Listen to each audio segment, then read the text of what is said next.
Hello and welcome to Papercraft Central. I'm Roxy and I hope you will enjoy this video and the future ones. Please excuse me if I fumble over words. This is my first time, so hopefully I'll get better in the future. This first video is to show you my technique book all about background stencils. This book will show you in detail how to get the most out of your stencils and using different products and different tools. The book is available in soft cover like this and also an ebook version. If you'd like to purchase one of these, please go to my website www.papercraftcentral.com.au. This book has detailed photos and step-by-step instructions. The techniques shown go from easy right through to the more detailed. The techniques do not necessarily get more difficult, but it takes more time to accomplish that technique. Practice is essential, and this is true of all techniques in my book. The more you practice, the more you will perfect it. So just moving on now very quickly, and I hope I'm not going to bore you, but what I would like to show you is essential tools that you need. Now you can use tapes, or you can use a spray, or you can use a combination of both. This one is quite expensive. It's about $28 off amazon.com.au. You can also get it off amazon.com. It's about $27 plus postage, but you only are going to use a little bit, and it does still stay tacky on your stencil. So what you do is put your stencil in a box, because you don't want this spraying all over your workspace. Give it a light spray, and then you can use it on your cardstock. You stick it down, you then do your technique, you peel it off, and then you can reuse it over and over until the tackiness comes off your stencil. I actually put mine on acetate, so after I clean it, I'll stick it on the acetate so that it's there for when I want to use it again. You can combine this. This is really good for texture. I use the tapes for anything else, but this is perfect for when you're doing that texture paste, because it's really essential not to have any bubbles as such in your stencil when you do texture. So that's that one. These tapes, now this one is similar to the purple tape that you can get from craft stores. This is from a hardware store, and it's painter's tape. Now this is, you can also get it in the blue. The only thing with this, there's two things. You must be careful peeling it off your project, especially off your cardstock, because it can tear, so you need to go slowly. Once you've used it, as you can see, it curls up. Now it's worse when it comes off a project, not just off the roll. It's a one-time use, but it does work. So this one here is the one that I usually use, and it's the Scotch removable tape. It's quite a big roll, but the thing is, it's reusable. So when you use it and you take it off, it's still sticky, so you can use it again and again. And even on paper, if I pull some paper across here, I can put this down and I can actually rip it off really quickly, and it doesn't damage my paper here. So it's really, really good. And see how this is very, very solid. It's not moving. So again, I can just rip it off, no damage. So I must admit, this is my go-to, the removable tape. I do tend to use this in my books because you can't see this very much, but in my stenciling book it is all the removable tape. Okay, so what I'd like to show you now is just some other tools that I use with stencils. And the first thing I use is brushes. Now there are so many different types of brushes. These are contour brushes. I buy these from chemists and cheap shops, cheap department stores like Kmart, and the head here is very, very dense. So it's really quite thick. On each of them you can see how thick they are, and the bristles are very close together. So they make the job of spreading your ink and blending your ink really, really well. Now, being careful though, because this one's classed as a contour brush too. However, it's not. It's really like a blusher brush, or even maybe a foundation brush. These are all beauty brushes, by the way, not craft brushes. But this is too soft. See that? Now the little fluff you can see coming off is actually chalk, because I use these for after my chalking. Because I bought them, opened them all, and then tried them, I couldn't take them back. So I use these for over chalking. Once I've chalked my project, I then swish off the excess chalk, and that's great for that. So when you buy them in the store, open the top, feel the head. If it's really soft like this one and you can bend it really, really easily, not good. Not good for blending ink. This one, because it's very firm, that's the type you want. This will do it, but it takes a lot more time and effort, where this one does the same job and even better. So those brushes are really great. The next set of brushes are even better. Now, these are not in my book because they weren't around when I was writing my book. I got both these for $4, one from Kmart, one from a $2 shop, and they are brilliant. You've probably seen them, but price around, honestly, they can go from anything from $50 to a set of like 4 brushes down to, as I said, I got these on special for $4. Nothing wrong with them at all, except the only problem was they didn't have many of them, so I've only got a couple of each. So then I found, at a beauty shop, I found this set. And this set has 5 brushes, and I got them on special for, 6 brushes. And I got them on special for $30. So when I look at that, I think $5 a brush, cool. Yep, really good. They're very sturdy, very thick, dense again. And you might think that these ones that you wouldn't use very often. This one is really quite good for doing edging. If you just want that nice little bit of edge, a frame around your project, that's brilliant for it.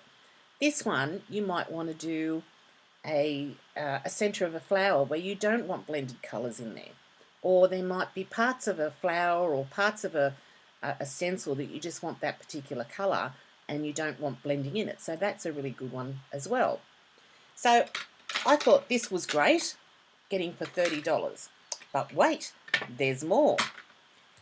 On Amazon in Australia and also in America, I bought these 10 brushes, right, 10 of them for under $15 plus postage. I was stoked. Now, when I did get them, I was a little bit disappointed, but not too much, because they're very bendy, okay? If you look at this one, it doesn't bend, okay? I'm putting a lot of pressure on that just to get that little bend. But then I realised, well, I don't do this. You'd lose control of what you're blending with in this, and that's not the way to use these brushes anyway. What you need to do is put your finger on the head. And look, there's no pressure on here. It's not going to break. You've got more control when you're doing this anyway. Now, I've used them. They are perfect. They are just the same as these ones because I use these ones exactly the same way. So there you go, $15, not even $15. So if you bought one pack, I'd imagine with postage it might be $21, $22, but you've got 10 brushes. How good is that? All right, so there's those brushes. And they are, I must admit, these do work really, really well. So I'm pretty much in love with these ones. I'll just move all them out of the way. And now I will come across with the small stenciling brushes. These are really good. For instance, if you've used this to do over your project and then you want to just do a small amount on top of, it might be a highlight, it might be just parts of it. These are really quite good. And then you've got the smaller one, which is great for that tiny little bit of highlight. You can use these ones for the same area. So not thinking that you can't use these, you can do the same thing, but you might want to look a bit of a different texture on top. With this is a smooth, this is a little bit rougher, so you might want to combine the techniques of the different brushes to give a different look. But these are really good. These are brilliant for decoration stencils as well. So the decoration stencils I talk about have got little figures on them, or it might be little flowers, might be, it depends on the theme. It could be nature, it could be sports, it could be anything. These are perfect for the decoration stencils. Okay, so the next lot of brushes I'm going to show you is these ones. Now, these big round brushes are great for when you want to see the texture in your ink. It's not really texture, but it's a texture look. So you want to see your stroke marks, you want to see some brush marks in it. These are the perfect ones to do it. These, you can do the same thing with these ones, but these will blend a little bit better than these ones. Again, it really depends on what effect you want to come through on your project. If you want a really smooth, beautiful blended look, the contour brushes are great. You want a bit of texture, use the rough bristled round brush. You want a bit in between, use these smaller brushes. Then you've got this brush, and this one, I actually use this one mainly for liquid inks, like the pigment liquid inks or the alcohol inks, because I can spread quite easily, and with the alcohol I can do designs through it.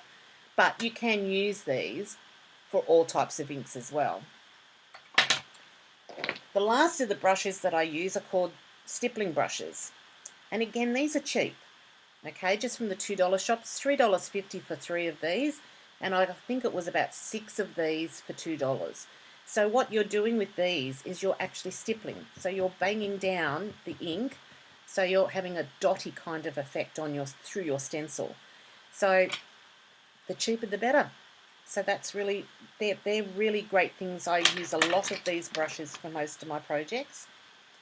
All right, so another part, another lot of tools I use is daubers. So daubers come in all sorts of different ways. It virtually means that if you can put your finger in them and they've got a sponge top, that's a dauber. All right, so here you've got a bigger area. So if you're doing a big area, you put it on your ink and you can work your magic on them. I don't use these for chalk because the chalk is too rough and it rips the foam head off. I only use these for ink. All right, so that's those. These are makeup pad removers. Cheap again. I think it's a packet of 200 for $2 or something. I use a lot of these for chalking, woody pencils. I don't use them for ink because the ink soaks into this too much and then you're wasting your ink that's in here. So I don't use them for ink, but I use them for a lot of other things as well. All right, and you've got your roller. Easy as. Paint, acrylic paint, inks, liquid inks, roll it along, off you go. Really easy, good effect. My favourite is the blending tool, the applicator. I absolutely love these. These are great for anything. They're great for chalk, they're great for inks, they're great for liquid inks, anything you like. It's just getting to know how much to put on and not saturating it too much, because you've got to be careful how much you put on when you're putting it through the stencils, because it could seep underneath. But this is one of my favourite go-to tools. Absolutely love them. All right, now the other one I have are these little things. Now these are called, these are called soft covers. Can't actually remember what these ones, they're blending tools of some sort, I think. And these are great for chalks. Not so good for inks. I'm not fussed on them for inks. I think they're too small for me, but they would be good for decoration stencils again. What they're good is that you can use these on pastels as well as chalks. You have one colour on that side, one colour on that side, so you can pull that off, turn it round, pop it back on, then you've got that colour there, and you can put a new colour on here as well. So they've got all the different heads on them. There's 4 different tools, and yeah, they're very good for pastels. Last one I'm going to show you is very quickly is sponges. Now sponges are really cheap to buy again. These are just makeup sponges, and again, you know, I think I've got 20 for $2, 16 for $2. But you can make your own if you want a different texture to the sponge. So these are going to give you a smooth look. These ones, because they've got holes in them, they're going to give you a textured look. So you can make your own by just cutting up one of the dish sponges. There you go. You've got that, you get that sort of textured look. Same as if you do it to a car sponge. So you get the different holes and different texture on that. with any of the sponges, it is essential you dampen them. Don't just put them in your ink and then drag the ink. It's going to damage your sponge, which is not a problem because they're cheap, but you're not going to have the consistency on your project. It's going to be blotchy, so you need to dampen it, wring it out in a tea towel, and then use it. As soon as you feel a drag, that's when you need to dampen it again. Alright, so they're the tools I use. Now, the products you can use, I could sit here all day and tell you all about the products, different products that can be used, but I'm going to bore you to death. So I'll just quickly run through some of them. There's texture paste, gel medium, glitter paste, glitters, sands, velvet, embossing mousse, embossing powders. You can do gilding flakes, you can use foils, alcohol and marker pens, sprays, spritzers, crayons and pencils, chalks, and as I said, all the dyes, all the inks, sorry. So there's lots and lots that you can use with it, and that's only just some of them. So you can create backgrounds with a variety of different products and then stencil over the top. You don't just have to use the stencils by themselves. You can create your own stencils, and I have included this in my book also. So Papercraft Central is all about learning techniques with the same products such as stencils, die cuts and punches, chalking, inking, and also creating your own embellishments. There will be more in the future, but for the moment, this is my first published book, and my second book, all about die cuts and punches, is nearly ready. Now, I do want to explain something. I do not teach a particular craft. So I don't teach card making or scrapbooking. I teach techniques. So I do hold classes and run retreats on techniques. So whatever paper craft you are into, anything you learn can be applied to your paper craft. So if you're in scrapbooking, you can apply all these different techniques to your pages. If you're in card making, all these techniques in this book will help you create more elaborate cards, or more so overall, what I do is teach you how to get the most out of your products. Crafting can be expensive, so everything that we can get out of a product like stencils or die cuts and the different ways we can use it is all good. Now in this book there might be some products that you don't have, but at least you'll get the look at to see what it looks like. Then you can decide, well, yeah, I'll go and give that a go. If you would like any help or if I can do anything for you, please let me know. My email is on the website. You can join my newsletter off my website, and also you can subscribe to my videos. I hope you enjoyed this, and I look forward to next time. Thank you. Bye.